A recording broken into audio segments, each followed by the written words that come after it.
Naku, ang ganda pagkagawa mga paryente, oh.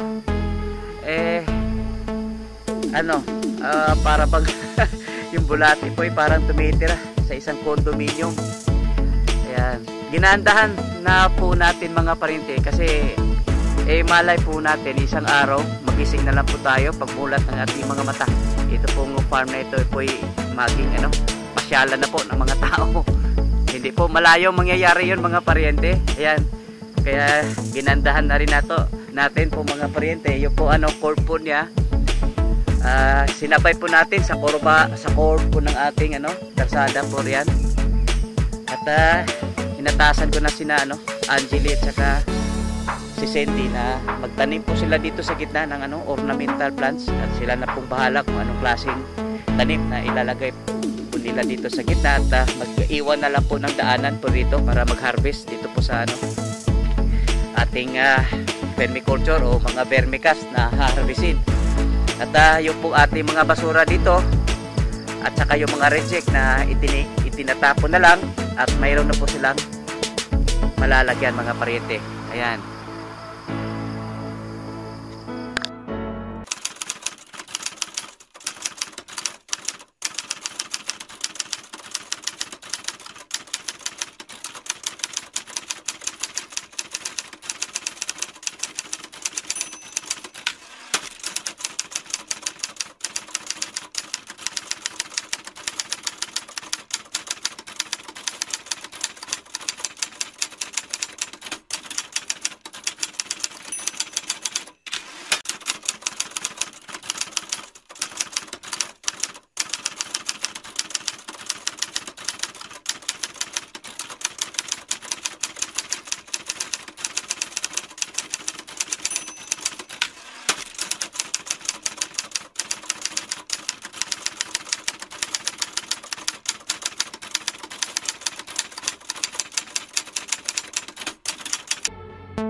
Yan mga paryente, isang napakainit na umaga mga paryente at dito tayo ngayon sa ating ampalaya at ito po ay kasalukuyan ngayon nagpipitas. Ito pong mga kasamahan po natin ito po ay pang 5 pitas na mga paryente. Yung huling pitas po nila nakakuha po sila na bali 9 na crates. Mga po yun mga paryente, kulang-kulang po yata 150 kilos. At ngayong araw sa tingin ko po ay dadami pa yung mapipitas po ngayon. Ayan, unti-unti na po silang nagsasara mga paryente. Mga 1 linggo pa, ito po ay tuluyan ng magsasara yung buong ito po sa pinakataas po niya mga paryente. Ayan. At ngayong araw po dahil sa sobrang init, nakapatubig mo atong kuan sa bando ani kuan dog. Wala no, katurang kita dong no. Kaya tayong huling patubig po nito yung nandito po ako nung nakaraang Martes. Ngayon magpapatubig po tayo. Ayan. Nakahanda na po itong ating fosforito at tatawagan po natin yung pong kabilang farm para mag-pump out na po ng tubig lagoon po doon sa kabila. Ayan. Yan, ito na mga paryente. Kalalabas na po ng tubig. Ayan. Kailangan na talaga itong mapapadaluyan po ng tubig lagoon. Kasi tuyo na rin po siya mga paryente at mukhang tumigil po yata yan. Baka pumalya na naman po yung yung nangyari po kasi nung nakarang linggo mga paryente, hindi naman pumalya po yung yung bomba doon. Nilinis na po nila kasi sa tagal nakababad sa tubig mga paryente, nagkakaroon po siya ng yung acid, yung po bang namumuo po yung mga parang stalagmite mga paryente, kaya nililinis nila nung nakarang linggo at yung bomba naman hindi naman nasisira. Pero ngayon huminto po yung pagdaloy po ng tubig mga paryente. Hindi natin alam kung ano naman nangyari doon sa kabila. Baka yung pong po nila, yung pong linyada po nila doon, minsan tinatalian lang nila ng guma. Baka bumigay po yung guma. Ayan, hintayin na lang natin mga paryente na makumpuni nila po yung naging problema po nito, bakit tumigil po yung tubig. Ayan. At katatapos lang magpitas mga paryente yung mga kasamahan po natin at nakakuha po sila ng mga 11 crates po yata yun. Siguro kulang-kulang isang 50 kilo po yun sa tingin ko. Ayan. At kung mapapansin po ninyo mga paryente, may stall po dyan sa unahan kasi medyo may kataasan po itong ating ito po may purpose po tayo mga paryente bakit medyo may kataasan po itong ating dito sa bubong sa taas mga paryente kasi nga yung ginagamit po kasi nating pagpaalis o yung pagpadamo po rito mga paryente, pag alis po ng damo traktor. Kaya nga itinaas po natin ito para makakapasok po yung ating traktor. Kasi pag ito namang mga damo po rito sa baba, mano-mano mga paryente, talagang aabutan po tayo ng siyam-siyam po rito. Kaya ito na kung naging standard ko po rito, yung distansya po niya.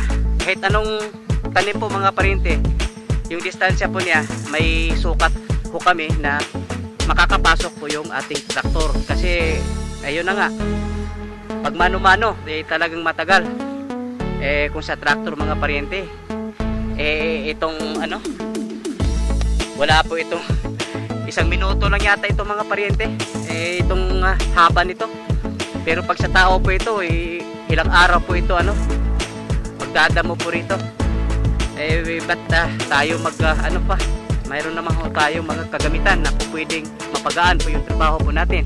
Ayan. Pero hindi naman siya masyadong mataas mga paryente. Yung height ko medyo alanganin. Pero yung mga ibang kasamahan po natin dito, yung matatangkad, wala naman pong problema. Pero sa akin medyo alanganin sa akin mga paryente. May mga areas na medyo mababa lang, pero mayroon ding medyo masyadong mataas. Pero hindi naman naging problema po yan mga paryente. Mayroon naman po tayo patungan. Ayan. Silipin natin muli po yung ating patubig o kaya hindi pa bumalik mga paryente. Sakay tabo na sa dito katong kuan kabantay mo ko dito katong ilang 4 nga tubo usahay po bigay sa pressure ba mukhang yan, hintayin na lang natin mga paryente kasi hindi naman sa bomba po yung problema, doon po sa linyada po nila po roon. Ayan. Yan mga paryente, update po tayo dito po sa ating papaya. Dahil sa tindi po ng init mga paryente, unti-unti pong naninilaw dito po ating dahon po nitong ating papaya mga paryente, at medyo delikado pag hindi po ito napapadaluyan po ng tubig. Pero bago ho tayo magpapadaloy po ng tubig po rito, dahil sa sobrang kapal po yung damo po dito mga paryente, pinapalinis ho muna natin. Pagkatapos papadaloy po tayo ng tubig po rito. Delikado, baka unti-unti pong naninilaw yung ang dahon po na ating papaya. Medyo nakakabahala po ito mga paryente pag hindi po ito mabigyan po ng tubig. Tuyong-tuyo po kasi yung lupa mga paryente. Kaya papalis ko muna natin itong mga damo, tapos tayo magpapadaloy ng tubig. Ayan. Ayan mga paryente, sili po tayo dito po sa ating papaya. Kahapon po pinapatubigan po natin ito, pinapadaluyan po natin ng tubig lagon, at hindi ho natapos mga paryente. Kaya ngayon ipinagpatuloy po natin yung pagpapadaloy po ng tubig. Ayan po. Napakatindi ng init mga paryente. Time check, alas 8:30 ng umaga. Pero yung init mga paryente talagang tumatagos sa balat. At sa ilang taon ko po rito sa sakahan mga paryente, ngayon lang po yata ako gumamit po ng payong. Napakasakit po ng init mga paryente. At mamaya din po alalaya good sil kay para maangay yung tubig ba. Mamaya din po mga paryente, sisilipin din po natin yung pong tangke, yung pong ating tubig lagon, kasi titignan ho natin kasi minsan nakakalimutan doon po sa kabilang farm na mag-pump out.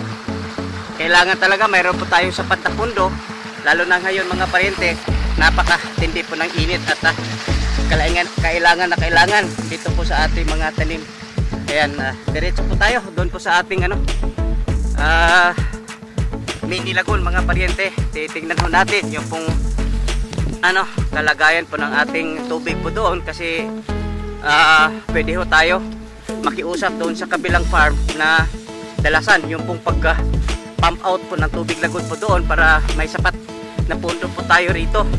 Ito nga mga kalamansi po rito mga paryente, isusunod pa po natin ito kasi nangangailangan din po ito ng tubig mga paryente. Marami po siyang bunga mga paryente, pero dahil sa kakulangan po ng tubig, hindi po siya lumalaki. At makapaghintay naman ito ating kalamansi dahil isusunod po natin ito. Ayan, masukal mga paryente. At ayan,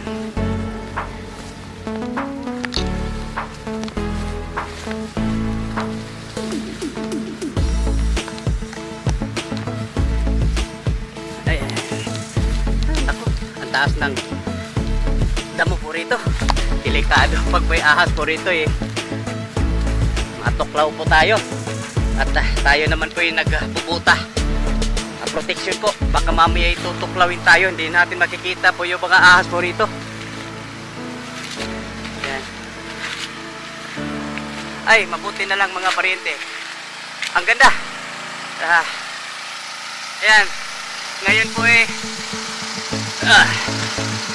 nag-pump out po sila doon po sa kabilang farm, at makikita po natin yung pong level po ng ating tubig po rito mataas, kaya mayroon po tayong sapat na punto mga paryente.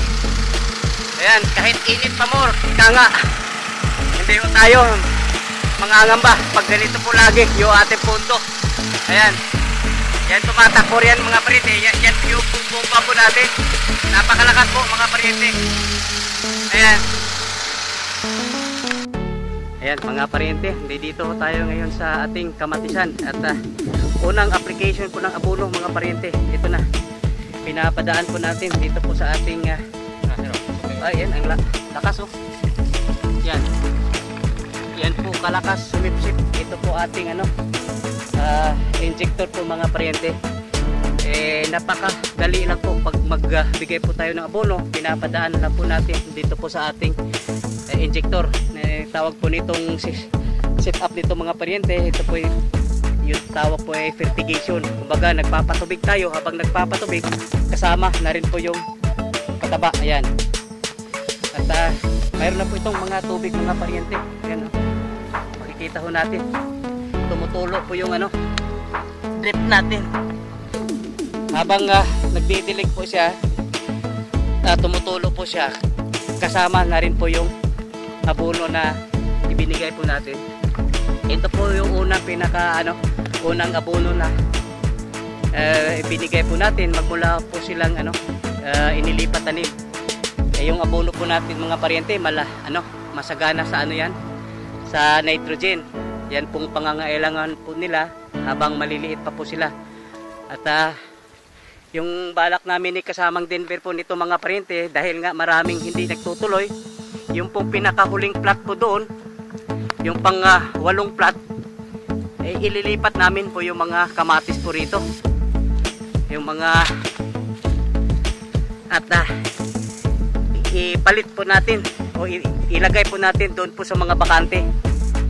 Itong huling plat po nito, ito po yung pang 8 plat, ito po yung mga kamatis po rito, ililipat po natin doon po sa mga bakante. At ito namang dalawang tudling nito, ito at saka ito, nilagyan ng plastic mulch.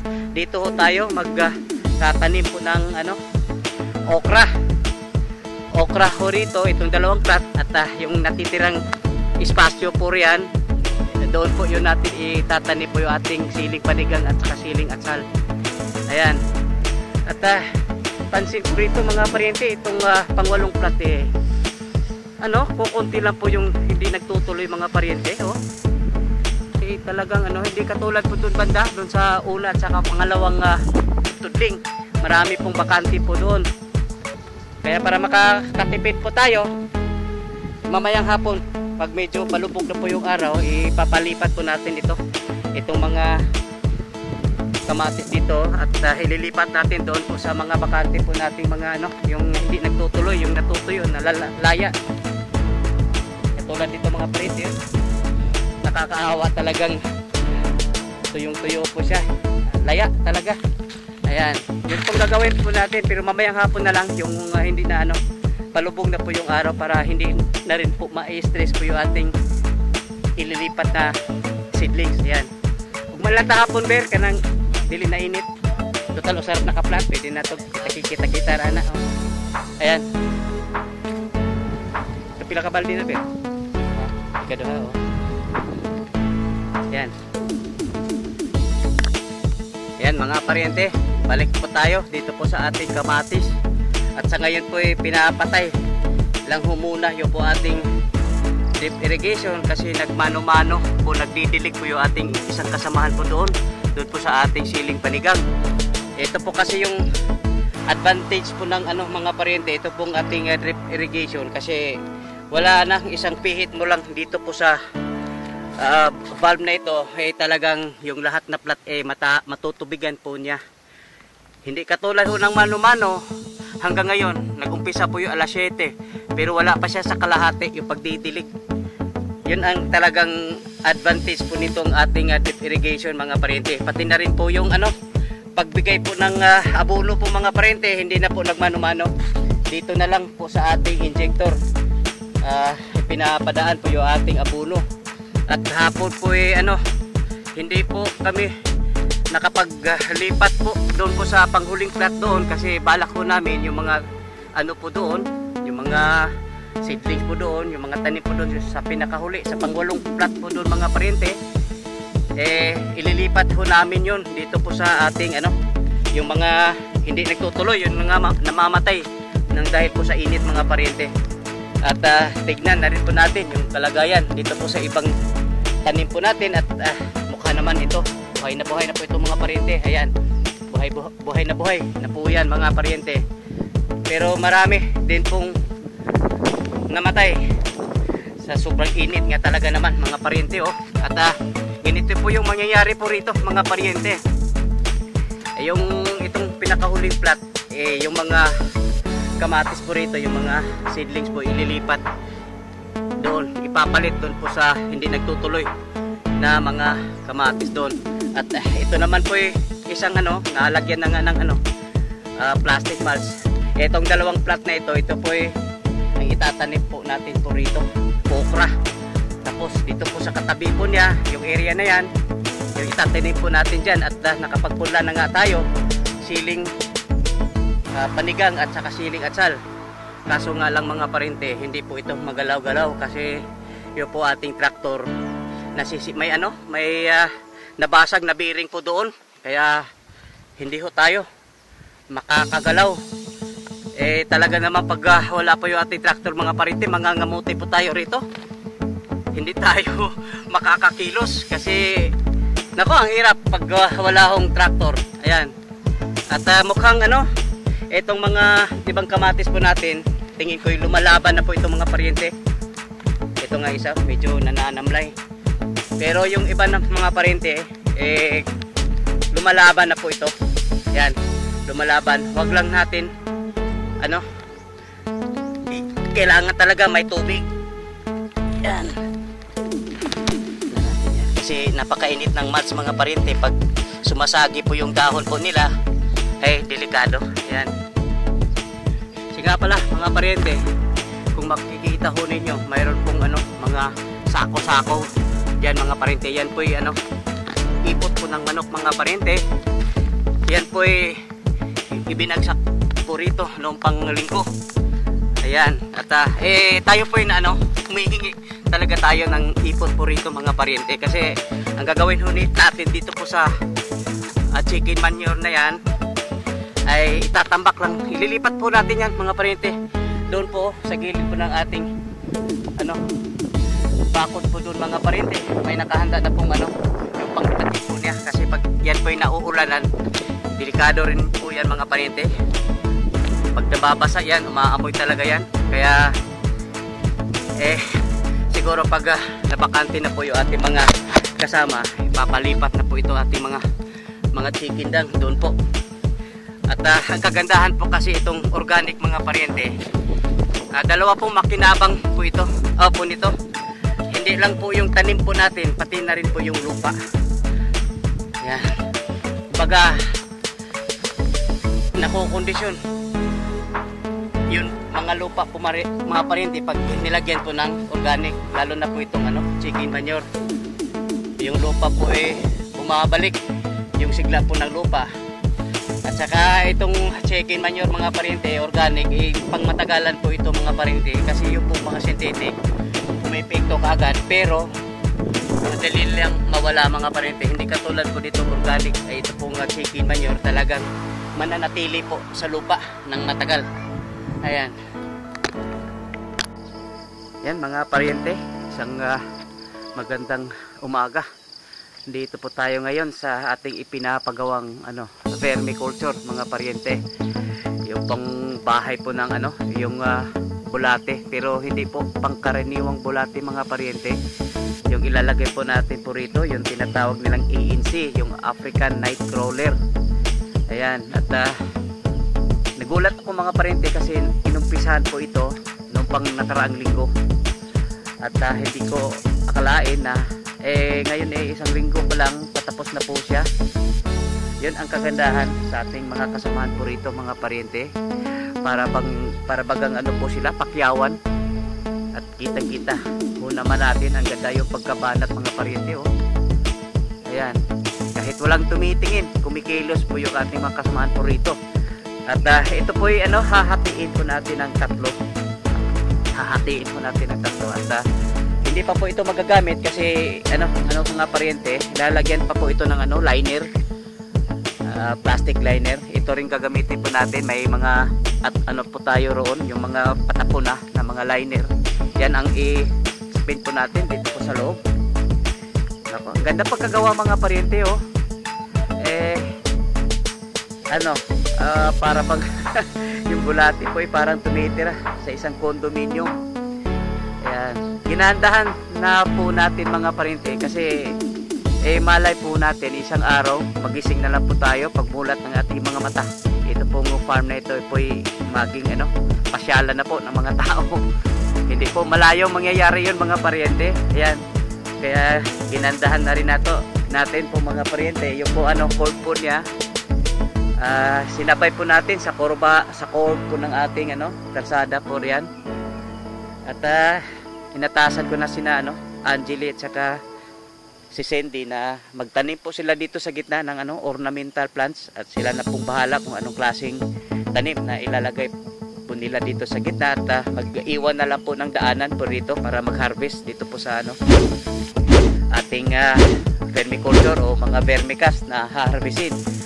At yung po ating mga basura dito at saka yung mga reject na itinatapon na lang, at mayroon na po silang malalagyan mga paryente. Ayan.